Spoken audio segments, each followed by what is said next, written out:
2, 3 e aí, aqui é o Felipe e hoje eu vou trazer um pouco para você que está me assistindo sobre a geometria analítica. Então, vamos lá. Tararam.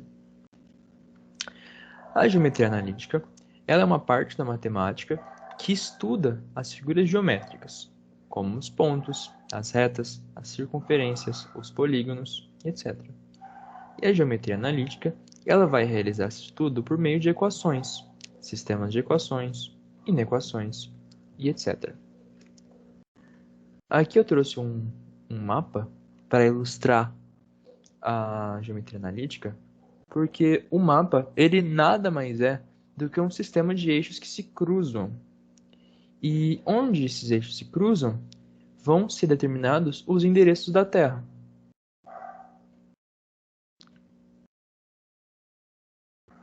No caso aqui, o eixo horizontal é chamado de paralelo e o eixo vertical é chamado de meridiano. Mas não estamos aqui para aprender cartografia, então continuamos com nossa geometria analítica.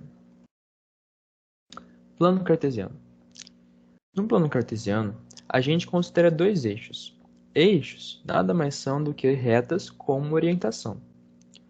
Uma reta vai ser horizontal e a outra reta vai ser vertical. Essas retas vão ser perpendiculares entre si no ponto de origem. O ponto de origem é esse aqui. Elas são perpendiculares, isto é, formam um ângulo de 90 graus. Aqui podia ter um quadradinho, mas não tem. O primeiro desses eixos é o eixo X. Ele vai ser orientado da esquerda para a direita. E o segundo eixo, o eixo Y, ele vai ser orientado de baixo para cima. Por uma questão de conveniência, os dois eixos, eles vão ser construídos utilizando a mesma unidade. E esse ponto aqui, ele vai ser o ponto de origem para os dois. Então, isso determina o que é o sistema cartesiano ortogonal. Ele é chamado de ortogonal pelo fato de os eixos serem perpendiculares entre si. Então, por isso que ele é chamado de ortogonal. Então, vamos lá. René Descartes. Bom, o termo cartesiano é uma homenagem ao matemático e filósofo francês René Descartes. Ele foi um dos criadores dessa geometria que tinha o costume de assinar suas obras com seu nome em latim, Cartesius. Então, esse rapazinho aqui, ele foi um dos inventores da geometria analítica. Um fato interessante, não? Agora vamos para as coordenadas cartesianas. Para explicar sobre onde eu encontro um ponto, ou como determino esse ponto, eu construí um vídeo pequenininho, eu elaborei um vídeo pequenininho para explicar sobre. Então, vamos colocar aqui, quando eu vou explicando. Bom, eu considerei um ponto P, mas eu não escrevi ainda. Eu vou ir com mais calma. Eu considerei um ponto P, ele poderia ter sido em qualquer lugar do plano cartesiano, e nesse ponto P, eu vou traçar duas retas. Primeiro, eu vou traçar uma reta paralela ao eixo X.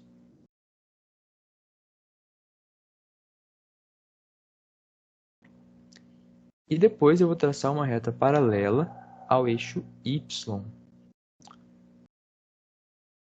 Paralela seria de frente.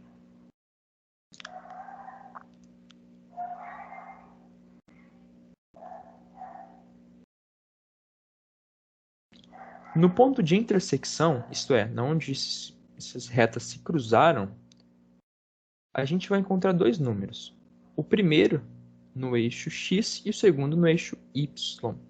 Eles vão ser chamados de abscissa e ordenada do ponto P, respectivamente. Abscissa no eixo X e ordenada no eixo Y. Ordenada do ponto P e abscissa do ponto P.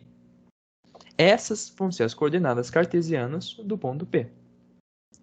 A gente vai representar a abscissa e a ordenada de um ponto genérico, no caso aqui o P, por XP e YP.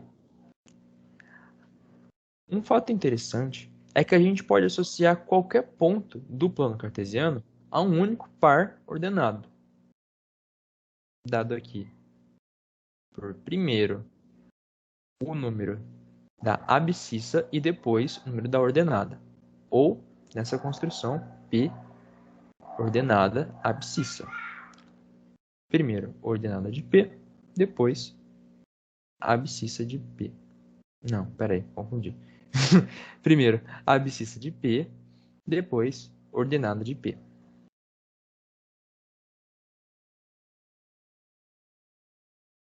Agora, abscissa e ordenada.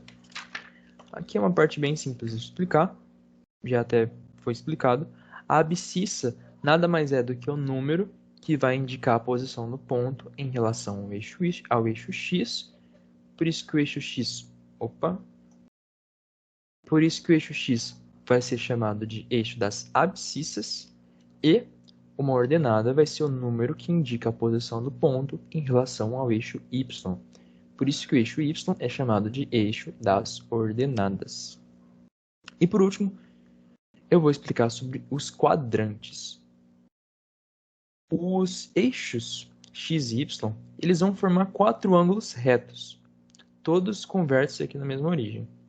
Esse aqui eu escrevi os quadradinhos. O interior de cada um desses ângulos ele vai ser chamado de quadrante. Esses 4 quadrantes eles vão ser numerados no sentido anti-horário. Os quadrantes 1 e 3 eles são chamados de quadrantes ímpares e os quadrantes 2 e 4 são chamados de quadrantes pares. E é isso. Para encerrar essa aula introdutória, eu vou trazer aqui uma frase do nosso filósofo René Descartes. Não há nada que dominemos inteiramente a não ser os nossos pensamentos. Isso é interessante de pensar, porque nos leva sempre a nunca aceitar somente aquilo que a gente já conhece. Sim, a sempre continuar tentando se aprimorar no que a gente já sabe, buscar novas informações e não deixar que nossa mente se feche para novas ideias. E é isso. Obrigado por ter assistido até aqui. E essa é a fonte bibliográfica. Eu utilizei um livro que eu encontrei num sebo. Esse livro é muito interessante. Eu não sei se ele está disponível na internet para pesquisa. Mas é isso. E até a próxima. E obrigado.